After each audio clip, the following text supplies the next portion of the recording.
Toujours en Afrique du Sud, deux entreprises minières ont dû verser une somme record de 33 millions de dollars à 4 500 de leurs employés atteints de silicose.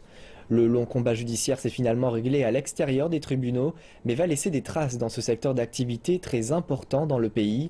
Les détails dans notre reportage. La somme de 33 millions de dollars sera placée dans un fonds consolidé et redistribuée selon les dispositions prévues par la loi sur les maladies professionnelles des mines. Les entreprises impliquées devront financer le fonds, mais aussi les évaluations médicales. Le combat a été long. Le syndicat national des mineurs a mis près de 10 ans avant d'avoir gain de cause face aux géants Anglo American et Anglo Gold Ashanti. C'est une grande victoire dans un contexte où nous avons pu définir les bases de notre bataille. C'est la première chose. Chaque personne qui veut puiser dans le fonds consolidé devra suivre les règles. Deuxièmement, c'est important pour toutes les entreprises de comprendre que si vous allez devant les tribunaux ou non, vous serez tenu responsable. C'est la réalité.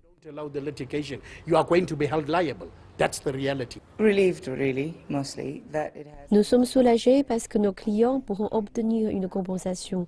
Je ne sais pas si vous êtes au courant, mais ce combat dure depuis un bon bout de temps.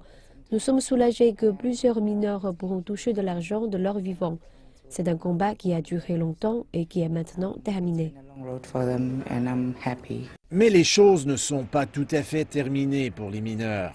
Dans plusieurs cas, ils devront prouver qu'ils sont atteints de silicose ou de problèmes liés à cette maladie. Des obligations légales sont en place qui forcent les anciens mineurs à se faire examiner chaque 2 ans.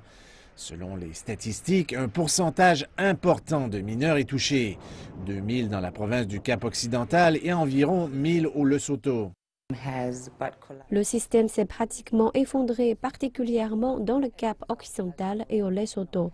Donc, un grand nombre de mineurs n'ont pas été examinés et n'ont pas de preuves qu'ils ont contracté la maladie. Ils pensent seulement être atteints. Alors, ce qui va se passer maintenant, c'est que les médecins du fonds vont se rendre sur place pour examiner les gens. Un autre recours collectif a été déposé au nom de plusieurs milliers de mineurs et cette victoire laisse croire que les entreprises minières seront prêtes à conclure une entente. L'industrie doit faire face à la musique. Ce qui est décevant pour nous, c'est que ce n'est pas une entente conclue par l'industrie, mais plutôt elle s'est faite entre individus. Mais je pense qu'il y a encore une possibilité que ce soit l'industrie qui soit tenue responsable.